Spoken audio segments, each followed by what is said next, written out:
In this lesson, you're going to be investigating the volume of prisms. The last two lessons we've been looking at the surface area, which is the sum of the areas of the outside faces of your solids, and today we're going to talk about volume, which is going to measure the inside, how much space is inside of our solids. And the formula that we're going to be using here today, V, the volume, is equal to capital B times H, where capital B represents the area of the base. And so you're going to need to know your area formulas so that you can use the correct one depending upon which shape the base is.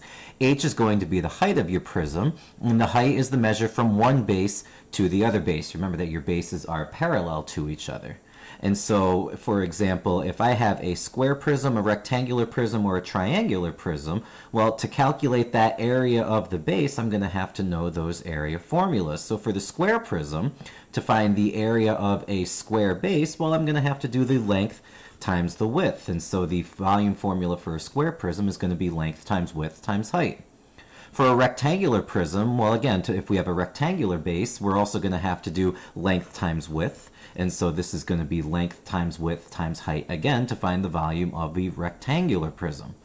For a triangular prism, our base is going to be a triangle, and the way that we're going to find the area of our triangular base is by doing 1/2 the length times the width times the height. So make sure that you know your area formulas, that way you can find the area of your base depending upon which shape you're working. In our first example, we have a cube. We can tell it's a cube because all sides here are 6 meters, and when all sides are the same, we call that a cube. And we're going to try to find the volume of this cube. And so we've got our formula here. Volume equals capital B, the area of the base, times the height. And remember, to find the area of your square base here, you're going to have to do the length times the width. So our formula is going to turn into the length times the width times the height. And they're all the same, so I'm going to substitute the value of 6 in for the length, the width, and the height. So I'm going to have 6 times 6 times 6. 6 times 6, the area of the base, is going to be 36. And then when I multiply that value by 6, I end up with 216. And now I just have to determine what my units are going to be. Well, it was 6 meters times 6 meters times 6 meters. When you do meters times meters times meters, that's meters to the 3rd power. And so when they say up here, remember that the measures is done in cubes. That means we have to cube the meters or raise them to the 3rd power. In our next example, we're going to find the volume of a rectangular prism. And again, volume is equal to the area of the base times the height. And to find the area of the base of a rectangular prism, we're once again going to do length times width times height. And looking at how our rectangular prism has been labeled, I'm going to use 11 meters to be the length. I'm going to use 3 meters to be the width. And I'm going to use the height to be the 7 meters. And so all I'm going to do is substitute these values into my formula. For the length, I had 11, times the width, I had 3, times the height, I had 7. And so I'm going to go ahead and multiply now. 11 times 3 is 33. And when I multiply 33 by 7, this is going to give me a volume of 231. And again, it's meters cubed. Okay, the volume of this rectangular prism is 231 meters cubed, or cubic meters. Next, I'm going to calculate the surface area of my rectangular prism, and I'm going to use the formula that we developed in class a few days ago: 2 times the length times the width, plus 2 times the width times the height, plus 2 times the length times the height. And so I'm going to substitute in my values first. S is going to equal 2 times the length was 11 and the width was 3, plus 2 times the width was 3 and the height was 7, plus 2 times the length was 11 and the height was 7. And now I'm ready to go ahead and multiply before I add. S equals 2 times 11 is 22, 22 times 3 is 66, plus 2 times 3 is 6, 6 times 7 is 42, plus 2 times 11 is 22, 22 times 7 is 154. And now to get the surface area, I'm just going to add up these three values: 66 plus 42 plus 154, and that's going to give me 262, and this is meters squared, or square meters. Again, it's surface area, so we square the units. With volume, you need to cube the units.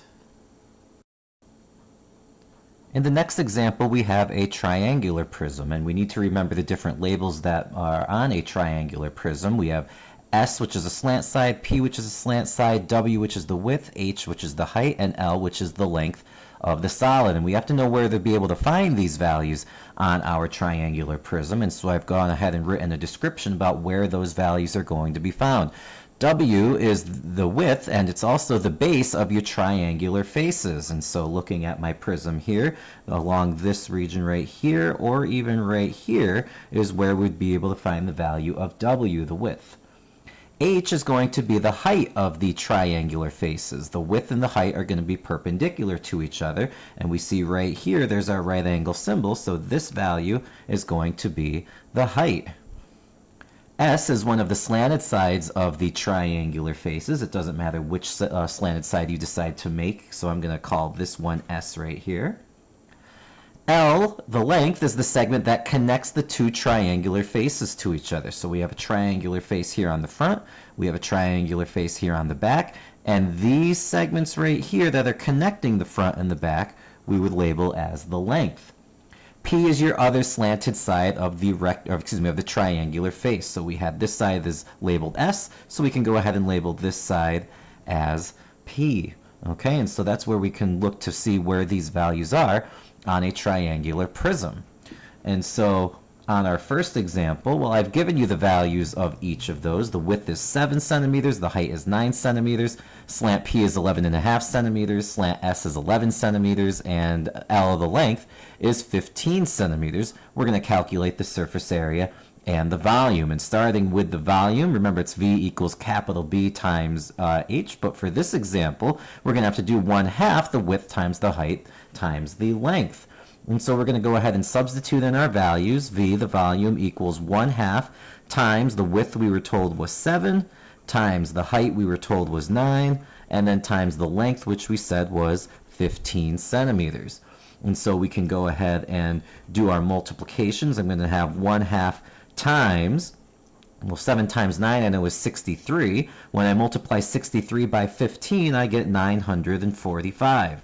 And so all I have to do now is figure out what half of 945 is, and that's going to give me 472 and 5/10 cubic centimeters.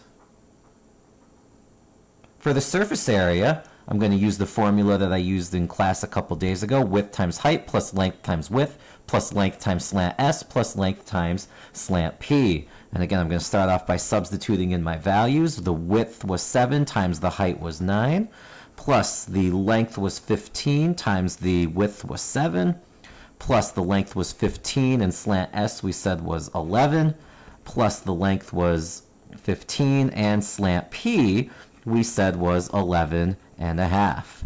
And so we're going to have to multiply first. 7 times 9 is 63, plus 15 times 7 is 105, plus 15 times 11 is 165, plus 15 times 11.5 is 172 and 5/10. And now I'm going to go ahead and add up all of those values, and when I combine these four numbers, I'm going to come up with 505 and 5/10 square centimeters for the surface area. In my next example, I have another triangular prism, and they're asking me to find the surface area and the volume of the triangular prism. And I'm going to go ahead and label all of the different parts here. I know that the 8 is the base of the triangle, which is going to be my width. The 9 found right here is going to go and be the height. It's perpendicular to the base there. Okay, the 17-inch segment right here is the length that's connecting the two triangular bases to each other, and that means that 13 and 11 are going to have to be my slanted sides, and it doesn't matter which one you call S and which one you call P. So I'll go ahead and label 11 as S and 13 inches as P. And now I'm going to start with the surface area, so I'm going to write down my formula from up above. S equals width times height plus length times width plus length times slant S plus length times slant P. Now I'm going to substitute in my values. The surface area is going to equal the width of 8 times the height of 9, plus the length 17 times the width 8, plus 17 for the length times slant S I called 11, plus 17 the length times 13, which I called slant P.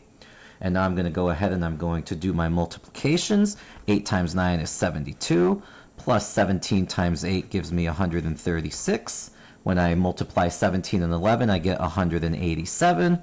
And when I multiply 17 and 13, I get 221. And now the last thing I have to do is add up my four values, which is going to give me a total of 616 square inches for the surface area. Now I'm ready to calculate the volume, and the volume formula is 1/2 times the length times the width times the height. And so I'm going to substitute in those values. Volume equals 1/2 times the length was 17, times the width, which was 8, times the height, which was 9. And now I'm going to go ahead, I'm going to do my multiplications. I'm going to have 1/2 times 17 times 8 times 9 is 1,224. And then when I find half of that value, that's going to give me a volume of 612, and the units are cubic inches. 612 inches cubed is the volume of the triangular prism. In the next examples, we have word problems. We have to determine if it's going to be a volume problem or if it's going to be a surface area word problem. And what we're going to have to do when we read through these is try to find some clues that are going to help us figure out if it's volume or surface area. Now, one thing that we can figure out is if they're talking about the outside of the object, they must be talking about the surface area, or if they're talking about the inside of the object, then they must be talking about volume. You can also pay attention to the units that they're describing. We know that with surface area, the units need to be squared, and with volume, the units need to be cubed.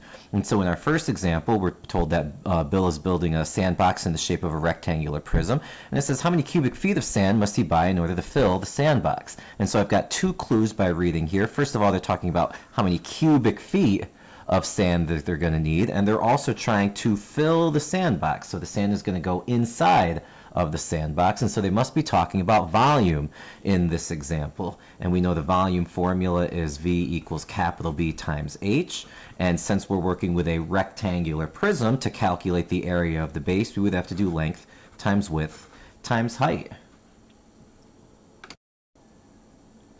In example 2, we're told that your school needs a triangular prism for the school play. You need to cover all sides of the prism with shiny gold paper. How much paper will you need? Well, if we think about where the paper is going to go, the paper is going to cover the outside of our triangular prism. It says to cover all the sides there. So we must be talking about the surface area.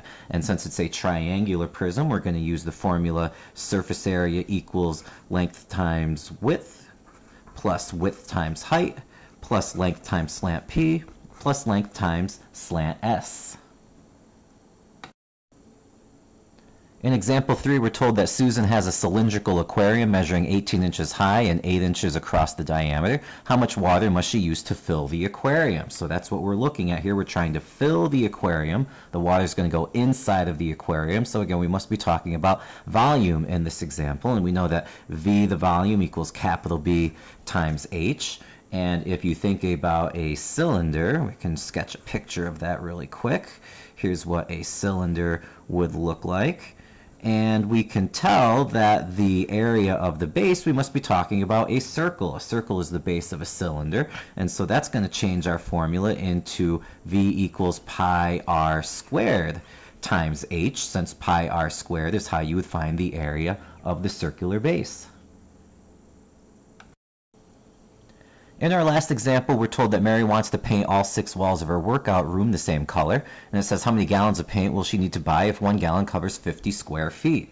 And so again, we have a couple of clues here. First of all, we know that 1 gallon covers 50 square feet. Okay, and then she's painting all 6 walls of her workout room. The walls are along the outside of your room. We're not going to want to fill the room with paint. So in this case, again, we must be talking about the surface area. And if you think about a room, it's going to be in the shape of a rectangular prism. So we're going to use the formula surface area equals 2 times the length times the width, plus 2 times the length times the height, plus 2 times the width times the height.